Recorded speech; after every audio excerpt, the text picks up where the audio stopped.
Alright, so I have this camera, so I figured I might as well do something with it. Today I'm going to take a look at my Apple IIe. I would say it's my old Apple IIe, but the Apple II I used to have, I broke a really long time ago, so I don't have it anymore. But this is my current Apple IIe. It's an Apple IIe Enhanced, the non-platinum one without the keypad on the right. Everything else you see here, though, except for the floppy emu, was mine with my original Apple IIe. So I had the original Apple Monitor IIe, color monitor IIe. This came with an Apple IIc I got a while ago. And that floppy drive that you cannot see under the Amazon Prime box, I also got with it. And all of that still works. I mean, one of these buttons doesn't work. I haven't taken it apart. See what's going on with that. It's probably just a little bit of deoxid or something that it needs. Even got the original power cable with this Apple IIe. But yeah, after all these years, I had all this software. This is full of software. That's what this box is. I wanted a working Apple II system again, and I thought, why not go with the best of the all-in-one systems, in my opinion, which would be the IIe Enhanced. Even though the IIc had a bit more, could support a bit more RAM in the later revisions and had RGB out and a built-in modem and stuff, I really prefer this because of how easily accessible it is inside. And my Apple IIc has empty RAM that I haven't quite mastered surface mount soldering or even through-hole soldering to get those out and replace them and test them. And it's the earlier ROM revision without a built-in RAM test, so it would be kind of guessing. Anyway, this is my Apple IIe. This part I just got from eBay. This part I did not. So, let me just go over it. This is the color monitor. As I stated, it has the color switch here to turn off the NTSC artifact color that the Apple IIe uses. I think my switch needs a little bit of contact cleaner in it because sometimes it kind of flickers, but let's turn on the IIe. See, we get a nice picture. And it's booting into AppleWorks. I have that loading on my floppy emu here, which I got recently also to go with my new Apple IIe system. Let's see, we got a couple things. We got basic. Let's see, 10 print. Hello. I can't stop. And I really am bad at typing. Well, there you go. Oh, that's interesting. Haven't seen that before. And you know, it strikes me as odd that the Apple IIe, as far as I can tell, all of the enhanced models have a built-in RAM test, but the earlier models of the IIc didn't even get that, like mine. But yeah, it works too. So if you do Control closed Apple reset. Oh, let's see. There we go. You can see all the colors there working, doing their magic. The NTSC artifact color. Takes a little while to do this. Might cut it out. Yep, and it'll beep. It'll say system OK, which lets you know the system, to its knowledge, is OK. I believe this test is pretty decent. Haven't heard any things that say it's could have false positives and whatnot, but it's able to load all the software I have, which my Apple IIc can't load any of the software I have. It fails at various steps and gets stuck in the machine language monitor and stuff, even with this known good floppy drive, so it's definitely not that. Anyway, yeah, there we go.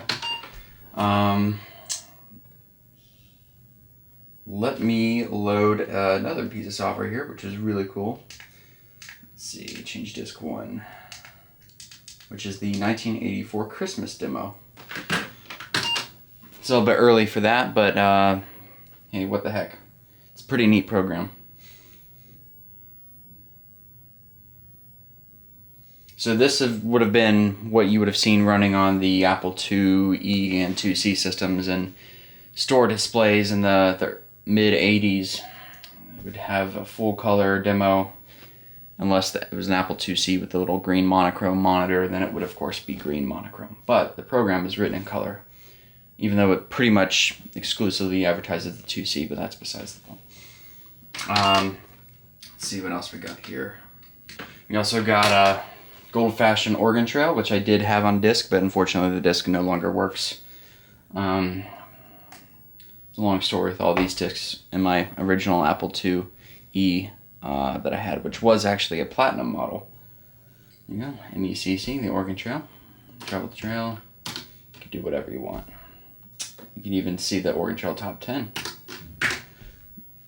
No idea where those top 10 came from. Whatever disc image this floppy emu has on it.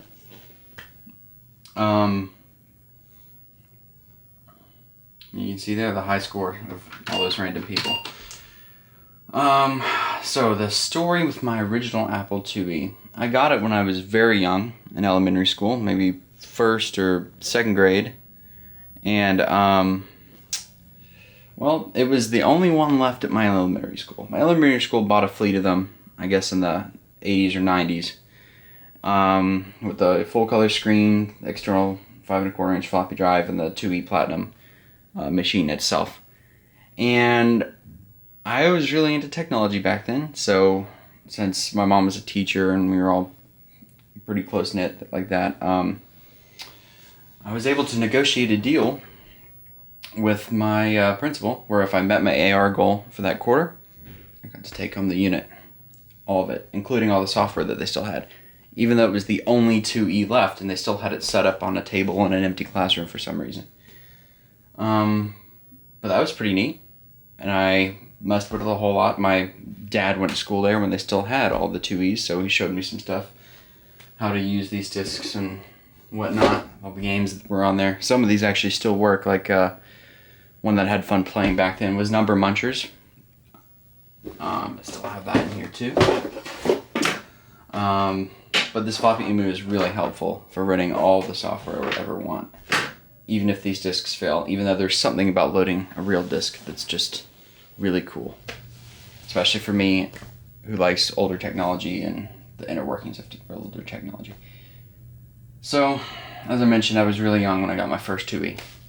Great. But the thing about young kids is, despite how family members might call you super smart, I really wasn't that smart. I was more curious than smart. So what I did is I tried to take the disk drive controller and wedge it in the RAM expander slot. And, well, that killed it. It was just a bunch of garbage on the screen, which is normal for an Apple II before the thing is initialized fully. And even more stupid is I didn't know how to fix it. I didn't learn how to fix it, and we ended up just throwing it away, which was, yeah, really dumb, because it probably could have been fixed pretty easily because most of those chips are in sockets, and it probably just needed a single or a couple new chips, though. I don't know, but I screwed up, really. It was a really long time ago. Anyway, this system works, and I'm happy with it, and I'm glad to have another Apple II that works fully to play with. I got the 2C later from a friend of the family, and it's had bad RAM since day one, so I really wasn't able to do anything with it in terms of loading programs. I could play around in BASIC a little bit, but even BASIC had random errors because of the bad memory. But why don't we pop the hood on this thing and take a look on what's inside. Okay, so to access the inside of your Apple II based computer in this style of chassis dating back to the original Apple II, it's mostly the same. You lift these two tabs, the cover simply lifts off. And there you go. Here's your standard Apple II power supply, your RAM expansion, and your disk controller, if equipped, is usually found in slot 6 there. These are all your expansion slots and your little hole punch outs. Mine is missing a couple. Your 6.5 CO2 is in there, along with your standard RAM that's not on the expansion. This is, of course, enhanced, though. You can tell because the keyboard says enhanced. And if you have a platinum, it will also say, well, it won't say enhanced, it's just, well, it's implied that it's enhanced. All of you use the same motherboard and power supply. There are different revisions of the motherboard. I think later ones only have 2 RAM ICs on the board. Mine has the full 8. because it's an 8-bit system. 1 bit per chip. The top of this is where you would set your monitor, no matter what model. Color monitor 2C, or color monitor 2, monochrome monitor 2, they all kind of sit in this kind of indentation and designed to be used as one piece. Though there are floppy drives they made, there was a two floppy drives in one unit, and it would sit here, and then the monitor would sit on top of that. And that would be your Apple II setup back in the day. Alright, so down here you have your keyboard. It's the one without a numpad, so you have your weird arrow keys here, which is what most of the Apple IIs were in terms of layout. You have a control key instead of a tab key. The rest of it's pretty standard, except for caps lock. Or actually, no, you have a tab key. It's control instead of caps lock, because caps lock is down here and it mechanically locks. Like I said, it's mechanical linear, so it actually feels quite nice. But my spacebar stabilizer is a little messed up, so that's a little unfortunate. It gets stuck sometimes. One I used to have had a broken reset key where the actual plastic peg for the mechanical switch was broken clean off. But this one, except for the stabilizer, is in great shape. All the keys work, so that's amazing. Feels nicer than most keyboards today, most modern little Robodome jobs. In the back, you have your cassette in and out ports. If you still use cassettes at the point where this came out, I guess for your old Apple II software. You have a joystick port, which to my understanding is not compatible with mice, and you need a separate mice card for this particular system. It's not like the 2C where you can just plug a mouse straight in. And that is it for the built-in I/O, except for the, of course, composite out for your color or black and white monitor. Looks like the original power cord that this came with. I'm not sure if this was intended for this particular system, but it is a right angle connector, which is pretty neat. I haven't used it because, well, it's an old power cable, and I have plenty of newer ones laying around that I already had hooked up, so I just went ahead and used those. Standard 5 1/4 inch Apple II disc drive right here, the newer style one, and not the regular disc 2 one with the ribbon cable. That they both plug into the same slot, and that's in fact what the Floppy Emu uses, a ribbon cable. That same ribbon cable is also compatible with the Macintosh, but you have to have a special firmware on your Floppy Emu to use it with Macs.